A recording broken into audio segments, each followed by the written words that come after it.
Acho que agora faz mais sentido eu falar do que antes, porque já que a gente tem duas experiências de carne e osso aqui, contando como é difícil a vida delas e pelo que elas passaram para conseguir a sua transformação.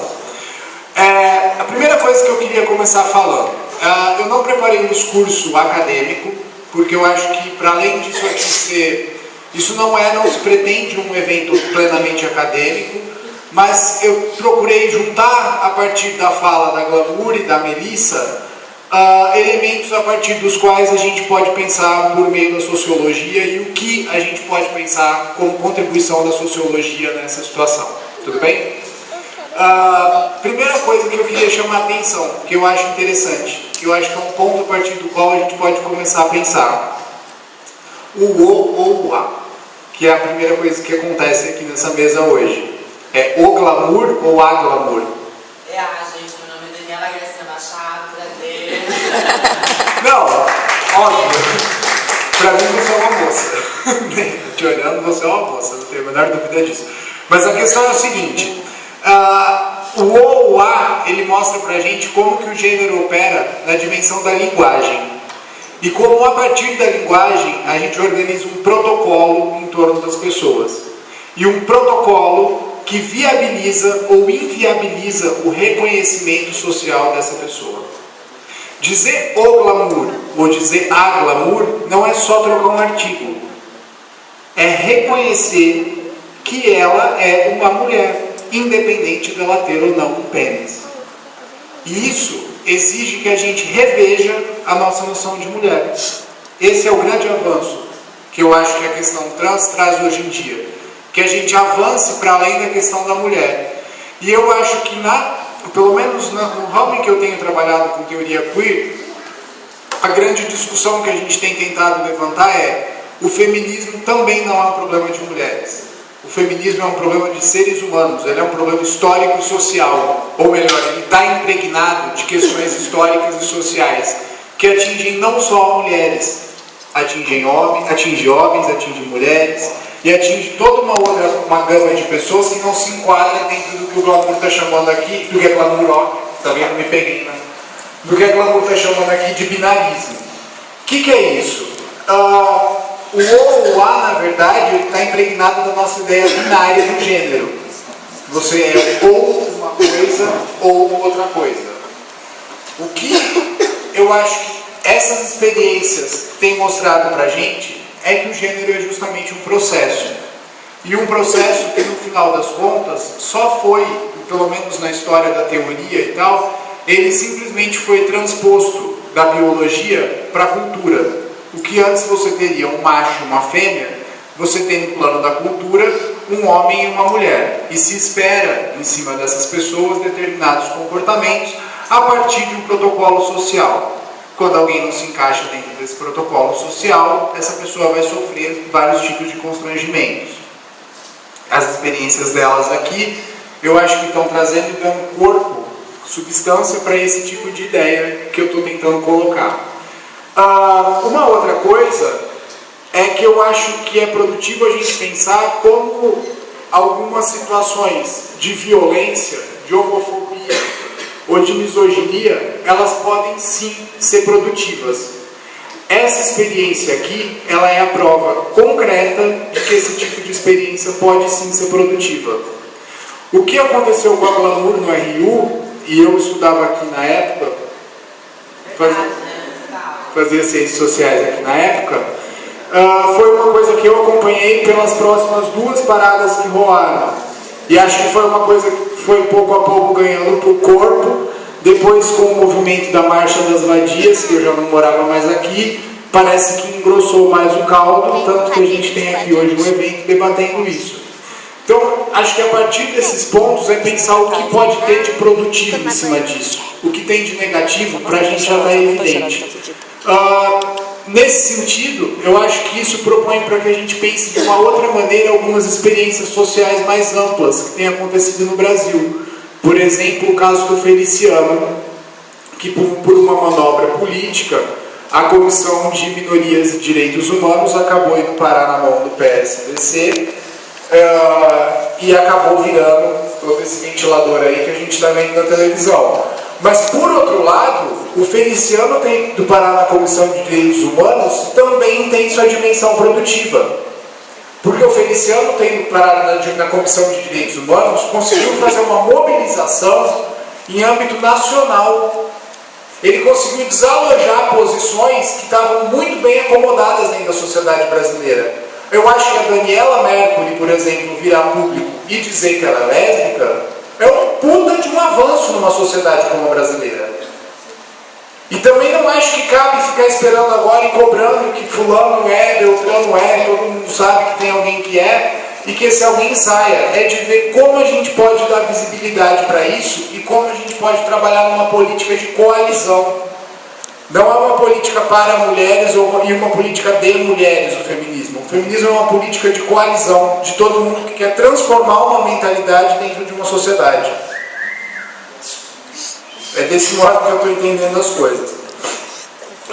Eu acho que dentro da teoria, no âmbito da teoria social, essa discussão, todo mundo sabe, vai começar com a Simone de Beauvoir, que já dizia que não nasce mulher, torna-se uma. Bom, quando a nossa amiga Beauvoir estava falando isso, ela nada mais estava fazendo do que indicar um processo pelo qual você se transforma em alguma coisa. E você se transforma mediante uma relação de input e output. Você é ensinado, em algum momento começa a responder dentro daquilo. O problema é quando a experiência não dá certo. Problemão. Porque você tem um pai que tem um machinho e ele acha que deveria virar um menininho. E quando isso não começa a funcionar, é aí que a matriz do gênero cai por terra. Por quê? Tem um outro problema. A teoria, especialmente as teorias mais biológicas, elas têm tomado o sexo, tinham tomado durante um bom tempo o sexo como uma verdade estável, a partir da qual você pode operar. Existem machos e fêmeas e ponto final. A questão é o seguinte, não existem só machos e fêmeas. Existe uma porção de outras coisas aí no meio e de uma variação que vai desde um micropênis até uma vagina e desde intersexuais que são mais para o lado masculino ou mais com o órgão feminino mais desenvolvido. A questão é, aonde fica o ponto da autonomia disso? Como a Butler vai dizer num texto que chama Redesignando o Gênero. Aonde fica a autonomia de que eu posso fazer sozinho? Na minha casa eu não posso mudar o meu gênero, o meu sexo é impossível, né? Fazer uma cirurgia eu preciso do apoio de uma comunidade, eu preciso de uma comunidade que me aceite, de um estado que me ceda um hospital, aparelhos médicos, medicamentos e uma porção de outras coisas. A questão é, por que para conseguir essa transformação, a Butler vai colocar, é preciso que alguém seja diagnosticado como disfórico de gênero? A palavra diagnóstico aí ela é proposital, porque diagnosticado quer dizer que alguém é doente. Então alguém pode ir para uma clínica, ou ele tem que ser apartado ali da escola porque pode contaminar, e por aí vai. Então aí aciona todo o nosso imaginário heteronormativo. Agora, quando a gente inverte, e eu tenho uma criancinha lá na maternidade, que nasceu com uma genitália intermediária, um intersexual, por que sobre essa criança se opta dentro da maternidade por fazer um segredo em torno daquilo e fazer uma cirurgia que coloque aquela criança dentro de um gênero? E isso é feito numa boa, com uma solução para a vida daquela criança. Ou seja, então se é uma solução, é porque habitar o mundo nesses termos é socialmente impossível. O próprio social já descreve qual vai ser o mecanismo para que essa pessoa se insira dentro da sociedade. Acho que isso também são coisas que estão por trás para ser pensadas. Uma outra coisa interessante de pensar é que quando as feministas queer, especialmente, estão colocando o gênero como um estilo da carne, que na verdade ele é uma repetição de atos estilizados. Então eu me mantenho dentro de um gênero na medida em que eu repito atos estilizados incessantemente, né? Quando eu trabalhava dentro do presídio, por exemplo, na minha pesquisa do presídio, o que me parecia é que nas convenções masculinas existia um ideário de pureza. Então, era uma coisa repetitiva, e na medida em que o homem não tivesse nenhum contato anal com outro homem, ele continuava sendo macho, viril e etc. Agora, se ele se submetesse, se ele fosse passivo, ele estaria dentro daquele entendimento do gênero, se submetendo e por aí vai, o que na verdade prova um dobramento da ideia de misoginia dentro da própria questão homossexual. Obrigado, doutor. E aí, eu acho que fica uma outra coisa também interessante na fala da Glamour para a gente pensar, que é a ideia de como a gente pode transformar e subverter as normas a partir da arte como um campo livre de significação e ressignificação, onde, como bem colocou o Glamour, o corpo é o suporte básico, é o centro, é o foco de todo o trabalho. E eu acho que ao fazer alguns tipos de arte, o que a gente está fazendo é desestabilizando esse binarismo que muitas vezes parece bem estabelecido.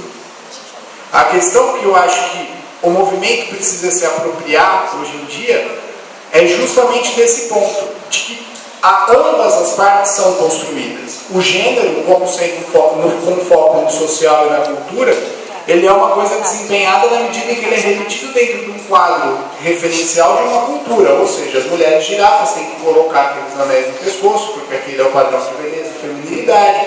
Aqui ela tem que ter as formas mais assim ou assadas, se comportar de uma determinada maneira. Isso varia de cultura para cultura. A nossa questão era que parece que o sexo também era uma coisa estabilizada e que a partir dela vinha uma verdade que é o gênero. Não tem essa coisa estabilizada. Tem uma porção de gente aí que não está se enquadrando.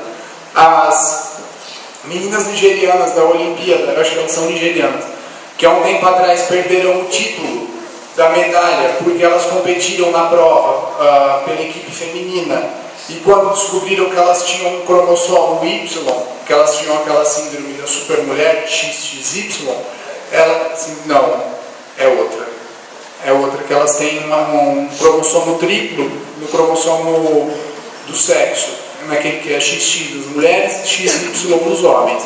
Elas têm o X, o X e um Y, é conhecido como síndrome da supermulher. Descobriram que elas tinham essa modificação genética e a partir disso elas perderam o título. Ora, então o gênero, o sexo, ele é o quê? Ele é cromossômico, ele é anatômico, ele é biológico, ele faz estar ligado aos hormônios. Então nem a nossa definição sobre sexo ela também opera com tanta certeza quanto às vezes parece que ela opera. Ela segue como uma ficção que vai sendo como dada, como evidente. Eu acho que fica também uma outra coisa para a gente pensar é o que tem além disso. E eu acho que o que tem além disso é a possibilidade da gente romper e subverter esse guarda-roupa que já está pré-estabelecido aí com a forma como a gente tem que usar, mas na verdade é tentar inverter a própria roupa, usar ela do avesso. É tentar construir uma coisa além desse binarismo.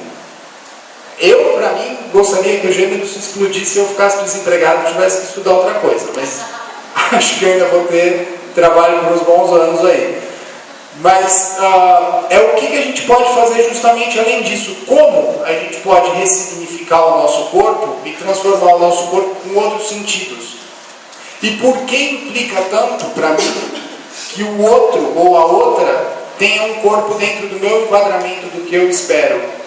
Eu acho que essas são questões a partir das quais a gente pode pensar, e pode pensar na maneira como também a sociologia, no caso da sociologia, a maneira como a gente descreve os nossos sujeitos ou os nossos colaboradoras em nossas pesquisas. Isso é uma mudança de paradigma. Eu, sinceramente, sou muito otimista com essa onda que vem pelo mundo aí. Eu penso que isso será uma coisa daqui a um tempo tão inevitável quanto a abolição da escravatura. Não, acho que é, Glauber. Acho que é uma coisa que está... Não. A gente está falando em termos de Ocidente, dos Estados nacionais, democráticos e tal, porque a gente sabe que em outros países, por Oriente principalmente, a coisa muda. Mas acho que tem aí uma onda positiva vindo, uma abertura legal. E acho que essas iniciativas nossas aqui e outras em âmbito de marcha, de reunião de movimento social e tal, ela é sim uma possibilidade de transformação.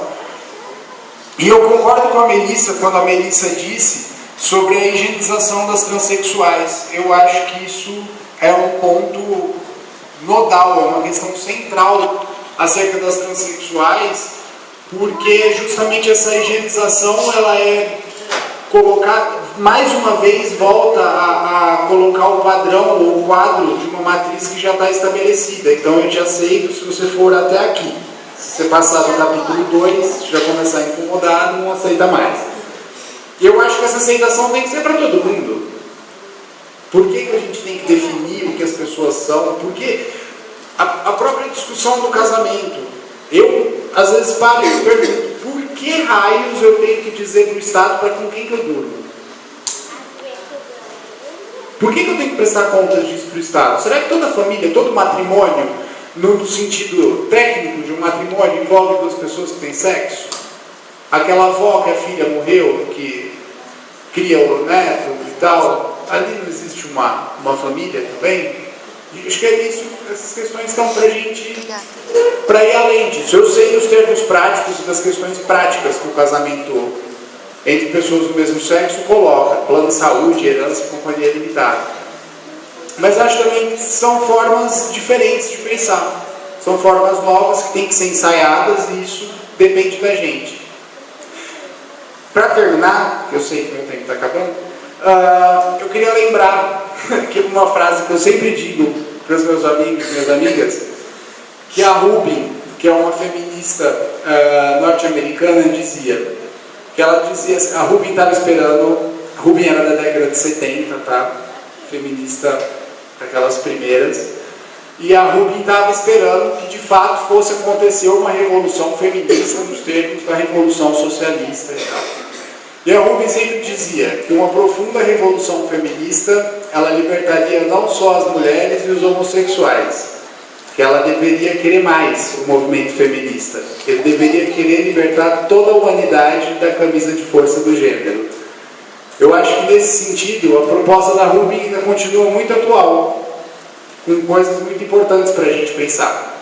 Se a Rubin estourasse de fato a camisa de força do gênero, lá, se a gente conseguir romper essa camisa de força do gênero, ou pelo menos colocá-la do avesso, para denunciar o artificialismo dela, eu acho que a gente já tem avançado um bom tanto aí, pelo tempo de luta que a gente tem. Eu sou otimista com isso ainda, viu, gente? Não sou muito pessimista, não. Mas é isso aí, muito obrigado, fico muito contente de estar aqui em Londrina. Vou passar a palavra.